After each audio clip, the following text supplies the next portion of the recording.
Students, आपका स्वागत है आपके अपने यूट्यूब चैनल इजी वे पर। स्टूडेंट्स, आज हम आपको बहुत ही इंपॉर्टेंट क्वेश्चन करवाने वाले हैं जो क्वेश्चन है एक्सरसाइज 4.4 का। इसमें ये पूछ रहा है 2 - 4 0 3।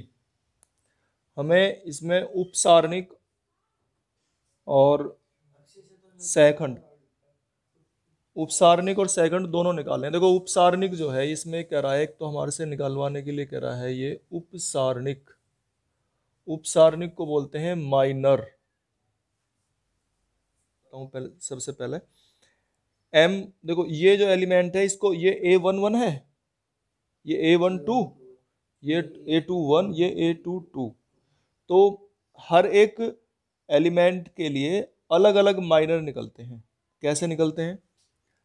जो पहले वाला A11 था उसे M11 कहेंगे, माइनर M11, ऐसे इस छोटे से लिखेंगे 11 करके। तो इसको पकड़ो यहाँ से, इस एलिमेंट पर आगे इसके सामने की रो और कॉलम छोड़ दो, कितना आ गया 3। ये इसका माइनर आ गया, इसलिए M फॉर माइनर यूज कर रहे हैं। इसने हिंदी वाली बुक में भी सब में M ही लिखा है, तो माइनर की शॉर्ट फॉर्म M में करके लिखिए। अच्छा M11, फिर M12 कितना होगा बताओ? इस पे आ जाएंगे, ये और ये छोड़ दो, कितना आ गया 0। फिर M21 निकाल लेंगे, ये आ गए यहाँ, ये और ये छोड़ देंगे, कितना आ गया -4। और M22 निकालेंगे तो यहाँ आ जाएंगे, इसके लिए ये और ये छोड़ देंगे तो कितना आ गया 2। ये तो होते हैं हमारे माइनर, ठीक है। इसके बाद है इसमें एडजॉइंट निकालना। अब एडजॉइंट क्या होता है? एडजॉइंट को ए से लिखते हैं, एडजॉइंट है ना सहखंड, तो ए, इसे लिखेंगे A11, ठीक है। ये कैसे निकलते हैं, इसमें थोड़ा सीखने की जरूरत है हमें। सहखंड, इसके लिए -1 की पावर, इन्हें और इन्हें जोड़ के लिखो, ठीक है। तो 2 आ गई पावर, और बाकी वही है 3। जो M11 था ना वही है, बस सिर्फ ये अंतर है इसका। तो -1 की पावर 2 कितनी होगी? +1। तो इसकी वैल्यू तो 3 आ गई, इसकी भी 3 आ रही थी यहाँ, इसकी भी 3 है, कोई समस्या नहीं है। A11 निकल गया। A12 -1 की पावर कितनी? 3, और यही वाला 0। चाहे ऐसे यहाँ से करके निकाल लो, चाहे ये रख लो, बल्कि ये तो सिर्फ अभी ये तो सिखाने के लिए, इनकी ना जरूरत पड़ती ना ये हमें कहीं निकालने हैं। निकालने ये हैं, ये तो सिखाने के लिए कि माइनर कैसे होते हैं, क्या होते हैं माइनर्स, उपसारणिक क्या होता है। अच्छा A12 निकल गया तो कितना आ गया 0। A21, A21 कितना आ गया? इसके लिए लिखेंगे तो अब यहां से मत निकालो, यहीं से निकालो। -1 की पावर 2 और 1 3, ये आ गया, इसके लिए छोड़ दो, ये छोड़ दो, कितना आ गया -4 है ये। तो ये कितना आ गया? +4 आ गया। A21 आ गया। A22 निकालेंगे हम, A22 कैसे निकलेगा? यहाँ आ जाएंगे, -1 की पावर कितनी 4, और ये छोड़ देंगे, कितना आ गया 2। तो इस तरह से ये 2 आ गया है निकल के। तो ये तो हम निकालते हैं माइनर्स, और ऐसे निकालते हैं हम एडजॉइंट। और देखो इसकी वैल्यू अगर हमसे कोई कहता है निकालने के लिए, वैसे तो इस क्वेश्चन में तो ये उपसारणिक और सहखंडी निकलवा रहा है। अगर इसका डिटरमिनेंट निकाले तो 2 3 6 आ गया है, 2 3 6 तो आ गया इसका, हाँ, और 4 0 0। तो अगर इसका कोई डिटरमिनेंट निकालने के लिए क्या है, अगर ये ए मैट्रिक्स है तो ए मैट्रिक्स का डिटरमिनेंट 6 आ रहा है, ठीक है। इसमें एक बात और भी है जो तुम्हें सीखनी चाहिए, वो मैं बताना चाह रहा हूं। देखो इसका निकालने का एक तरीका तो तुमने सीख ही रखा है, एक सहखंड से भी निकलता है ये। कभी कभी कहता है कि सहखंड का प्रयोग करके, इनका प्रयोग करके और इसका मान निकालो। तो इनका प्रयोग करके कैसे मान निकलता है वो भी इसी में सीख लो जब कर रहे हैं तो हम। तो उसके लिए क्या है भाई, इसका तरीका ये है, जैसे A11 प्लस A12, मतलब एक रो या एक कॉलम कोई सा लेते चले जाओ, A12 और इक्वल टू 0। अगर 3 होते तो तीसरे को ले लेते, A13 कैपिटल A। अब A11 मान कितना है 2, और A11 यहां से देख लो कितना है 3, तो 2 3 जा 6, प्लस A12 कितना है -4, और A12 कितना है 0। तो इसकी मल्टीप्लाई, ये तो 0 तो निकल के आएगा जो भी है, तो -4, ये वैल्यू निकाल रहे हैं हम इसकी, ये डिटरमिनेंट ए की वैल्यू है, ऐसे निकलती है। तो -4 इंटू 0 तो कितना आ गया ये 6 माइनस 0 कितना आ गया 6। तो ऐसे जो है हमारी डिटरमिनेंट ए की वैल्यू, ये भी तरीका निकालने का है। तो हमने दो चीज सीखी हैं, तीन, माइनर निकालने, एडजॉइंट, और एडजॉइंट की हेल्प से डिटरमिनेंट की वैल्यू निकालनी। तो ये डिटरमिनेंट की वैल्यू है, अगर तुम चाहो तो ये डिटरमिनेंट का फॉर्मूला है निकालने के लिए, ये फॉर्मूला बनेगा इससे, इस तरह से वैल्यू निकलती है सहखंड का प्रयोग करके। तो ये देखो इसमें हमें ए मैट्रिक्स दिया हुआ है और इनके माइनर्स निकालने हैं और कोफैक्टर्स निकालने हैं। तो कैसे कैसे निकालते हैं, जैसे M11 निकालना है, ठीक है, दोनों चीज़ निकाल के बता रहे हैं। तो M11 कैसे निकालेंगे, उसमें तो हमें प्लस माइनस के साइन का कोई ध्यान नहीं रखना है ना। तो पहला एलिमेंट ये ले लिया, ये और ये छोड़ दो, बाकी को इसको लिख लो 5 - 1 और 1 2। तो इसे बता दो सोल्व कर कितना जाएगा, बट 5 2 10 और प्लस 1 11 आ गया, M11 आ गया। फिर M12 निकालेंगे हम, इसके लिए ये एलिमेंट नहीं लेने होते, बल्कि इसके लिए ये और ये छोड़ दो। तो क्या क्या है 3 0 और -1 2, कितना आ गया 3 2 6, M12 निकल गया। फिर M13, क्योंकि इसमें 3 है तो M13 कैसे निकाल लेंगे, ये और ये छोड़ देंगे। तो कितने बच रहे 3 5 0 1, कितना आ गया ये 3 1 3, ये M13 आ गया। इस तरह से ये निकल गए सारे। हाँ अभी वो तो करेंगे, अभी M13 निकल गया, फिर M21 निकालेंगे क्योंकि ये तो खत्म हो गया। अब M21 यहाँ आ गया, ये और ये छोड़ देंगे, ये और ये छोड़ने पर 0 4 1 2। अब डायरेक्ट लिख दूं भाई, 0 की 2 में मल्टीप्लाई 0 और -4, ठीक है ना, ये निकल गया M21। M22 तो तुम ऐसे भी लिख के दिखा सकते हो, डायरेक्ट भी लिख सकते हो, ऐसी कोई बात नहीं है, ठीक है। तो M22 निकालना है, इसके लिए ये और ये छोड़ देंगे, तो 1 2 2, M22 आ गया निकल के। M23 कितना जाएगा M23, इसके लिए ये और ये छोड़ देंगे तो 1। चलो M31 ये आ गया एलिमेंट, इसके लिए इसे और इसे छोड़ देंगे तो 0 और -9 20, M31। फिर M3 कितना 2, M32 इसके लिए इसे और इसे छोड़ देंगे तो कितना जाएगा -1 और प्लस -12 -13 आ गया M32। फिर M33 निकालेंगे, कितना आ गया, इसके लिए ये और ये छोड़ देंगे 5 -0 5 आ गए। इस तरीके से हम M31 32 33 निकाल लेते हैं। ये हमारे माइनर्स निकल के आ गए, ठीक है। अब अगर इनके हमें बनाने हैं, उन्हें एडजॉइंट नहीं, उन्हें को फैक्टर बोलते हैं, वो गड़बड़ हुई हिंदी और इंग्लिश में, बस एक इसका अंतर है, देखो सहखंड इसको बोल रहे हैं कोफैक्टर्स, लिख तो इसको ए ही रहा है ये कोफैक्टर्स। और सहखंडज, इससे नेक्स्ट एक्सरसाइज में है सहखंडज, इसमें जे और लग गया, ये है एडजॉइंट, ये एडजॉइंट है सहखंडज, जे लगने से ये एडजॉइंट है और ये कोफैक्टर। तो अब हम कोफैक्टर्स निकालेंगे। अब कोफैक्टर कैसे निकालेंगे, तो कौन कौन से थे भाई, A11 निकालेंगे हम, तो -1 की पावर 2, ठीक है ना, ये तरीका था ना हमारा। तो -1 की पावर 2 और बाकी M11 निकाल के रखा हमने 11, तो कितना आ गया प्लस के 11 आ गया। A12 कितना आ गया माइनस माइनस और ये माइनस के 6 आ गया, भाई इतना ही अंतर पड़ेगा। A13 कितना आ गया बोलो, A13 -1 की पावर 4 तो प्लस ही हो गया और 3 आ गया, मतलब एक प्लस एक माइनस आता चलता है, ये अंतर पड़ता है। ये तो -1 की पावर तो मैंने इसलिए बताई कि अगर तुम्हें बीच में निकालना पड़ जा तो ये मालूम हो जाएगा कि प्लस आएगा कि माइनस आएगा, ठीक है ना। तो यही तरीका है, plus minus plus minus plus minus, मतलब प्लस माइनस अल्टरनेट में आते जाते हैं, ठीक है।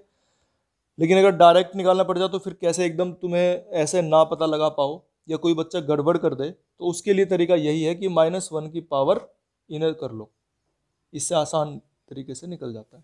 अच्छा, A12 A13 निकल गया, फिर A21 निकालेंगे। A21 कैसे है, -1 की पावर 3, तो माइनस आ गया। और M21 कितना था, -4, तो ये -4 हो गया, तो +4 आ गया निकल के A21। फिर A22 निकालेंगे, तो -1 की पावर 4 प्लस हो गया, और M22 कहाँ है, निकल गया 2 है, तो ये आ गया A22।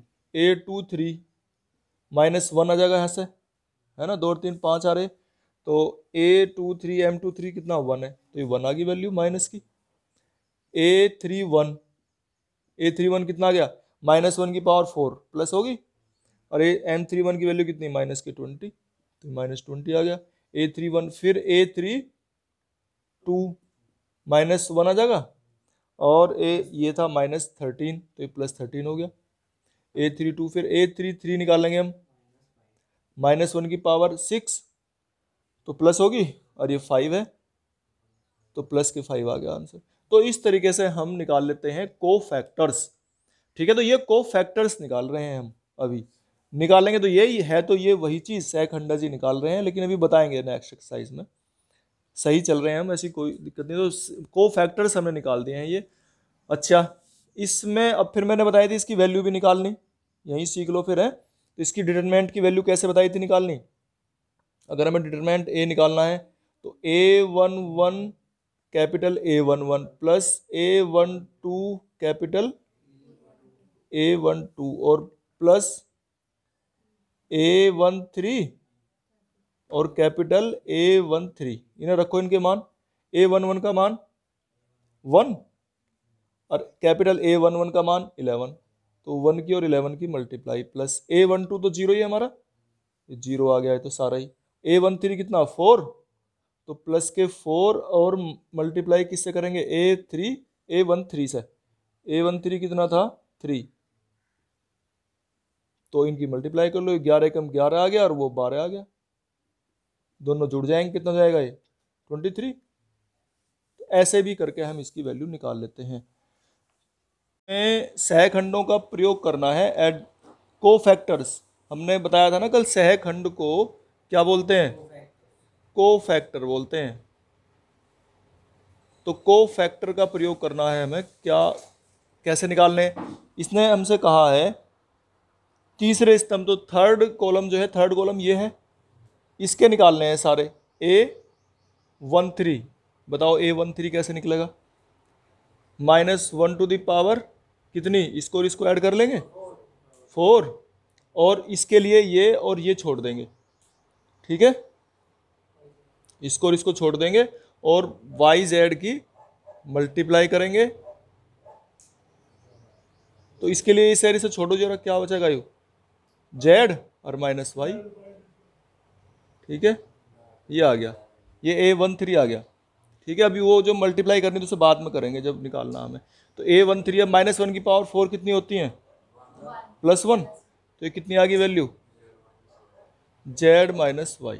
चलो A13 तीसरा ही कॉलम यूज करना है, ये कितना हो जाएगा A23, A23 कितना होगा, -1 की पावर कितनी, इन्हें जोड़ेंगे 5, और इसके लिए क्या, इसको और इसको छोड़ देंगे, तो क्या हो जाएगा Z -X,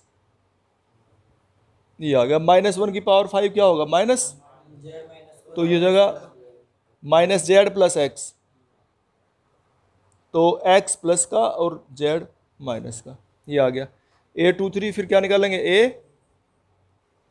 ये कितना बैठता है 3 तो A33 निकालेंगे। A33 के लिए क्या लिखेंगे, -1 की पावर 3 + 3 6, और इसके लिए इस रो को छोड़ देंगे, इस कॉलम को छोड़ देंगे, तो Y -X, और ये हमारी आ गई प्लस में, -1 की पावर 6 प्लस होगी, और प्लस होगी, तो ये आ गया वैल्यू -Y -X। इस तरह से तो हमने ये इसके निकाल लिए हैं सहखंड, इन्हें सहखंड बोलते हैं, कोफैक्टर्स हैं ये हमारे।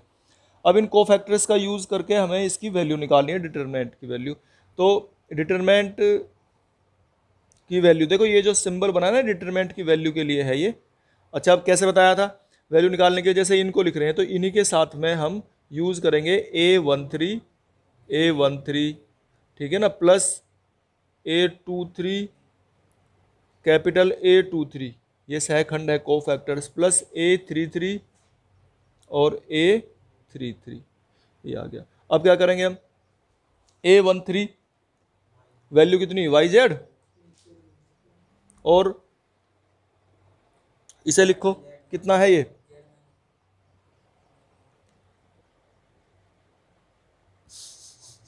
चलो आगे। अब A13 के बाद A23 कितना है, ZX, और ZX के साथ ये कितना है, X माइनस Z, फिर उसे लिखेंगे A33 कितना है, XY, और XY के साथ लिखेंगे हम Y माइनस X। तो ठीक है, इनकी मल्टीप्लाई करेंगे। अब मल्टीप्लाई कर लेंगे तो ये कितना आ जाएगा, YZ² minus Y² Z plus ZX² minus Z² X plus XY² minus X² Y। कुछ कट रहे, कटा रहे कोई, नहीं कट रहा कोई भी, कोई कैंसिल नहीं हो रहा, बस तो यही वैल्यू निकल गई इसकी।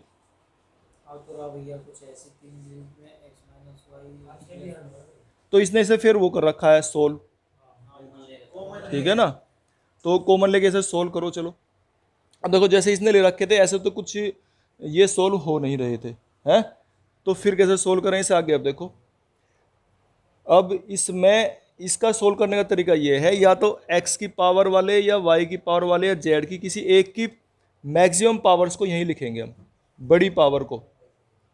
इसका तरीका है फिर ये फैक्टर करने का, जब इस तरह का कोई क्वेश्चन आ जाए तो इसके फैक्टर करेंगे हम। कैसे करें, चलो x² की पावर वाली टर्म्स पहले लिखते हैं, ठीक है ना। ये इस तरह का अगर कोई क्वेश्चन आता है उसके फैक्टर करने के तरीके हैं, x² वाली जो बड़ी टर्म्स हैं उन्हें पहले लिखेंगे, तो ZX², और कहाँ है x², ये रहा, माइनस X²Y, और भी कहीं है x² नहीं है, फिर x वाले को लिखेंगे, ये x² वाले लिख लिए, फिर x वाले लिखेंगे, तो x वाले कौन कौन से हैं, ये रहा, minus Z² X plus XY², बस यही है। फिर बिना x वाले लिखेंगे, तो बिना x वाले ये हैं दोनों, प्लस YZ² और माइनस Y²Z। इस प्रकार से इन्हें लिख लेते हैं। बंद कर दो, इसे उतारो। तो देखो यहाँ से शुरू करेंगे इसे। अब इनमें है ना कॉमन देखते हैं, कॉमन देखो इनमें, तो कॉमन क्या है, ये इसमें x² कॉमन आ रहा है, ठीक है ना। ये डिटरमिनेंट की वैल्यू तो x² कॉमन है, तो अंदर क्या बचेगा अब, z माइनस वाई, ठीक है। नेक्स्ट देखो, ये इनमें क्या कॉमन है, x कॉमन है, तो अंदर क्या बच रहा है, y² माइनस Z², ऐसे लिख लो, या फिर माइनस साइन कॉमन ले लो, नहीं ऐसे लिखो, y² माइनस Z² ही लिखो, ठीक है। फिर नेक्स्ट वाले को लिखेंगे, इसमें क्या कॉमन है, YZ, ठीक है, तो अंदर क्या बच रहा है, Z माइनस वाई। अब ये जो है ना, ये इस क्रम में होने चाहिए, ये समझ लो, ये x y z, इस तरह से x minus Y, Y minus Z, Z minus X. ये पहला चैप्टर हुआ करता था 9th क्लास में फैक्टर करने का, कुछ दिन के लिए आया था फिर हटा दिया था, तो वहाँ था ये समझाने के लिए कि किस तरह से इनके फैक्टर होते हैं। तो वो मैं बता रहा हूँ अब तुम्हें किस तरह से करते हैं फैक्टर। पहले x की पावर किसी एक की लिखो, चाहे तो x की पावर, चाहे y की पावर, चाहे z की पावर। पहले x की पावर 2 वाले, फिर x की पावर 1 वाली टर्म्स, फिर बिना x वाली टर्म्स, इस तरह से लिखते हैं। तरीका है ये सीखना है तुम्हें ज़रूर।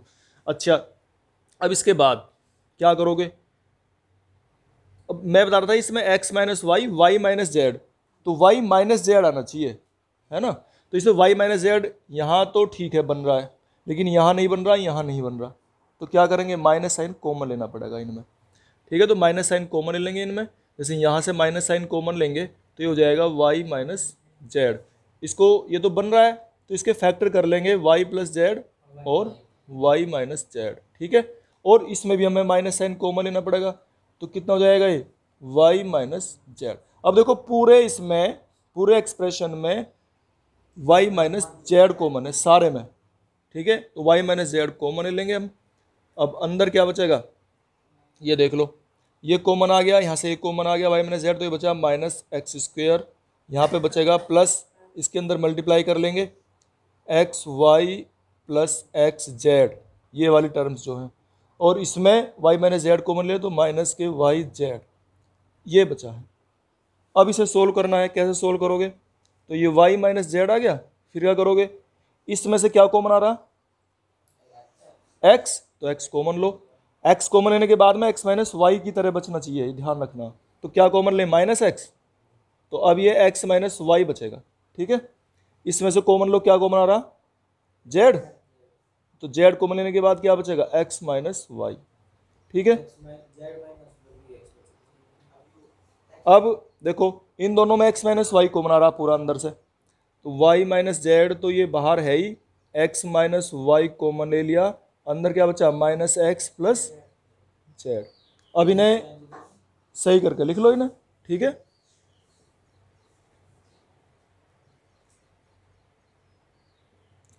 और ये आ गया जेड माइनस एक्स। इस तरह से इसका आंसर आ गया है, ठीक है। ये डिटरमिनेंट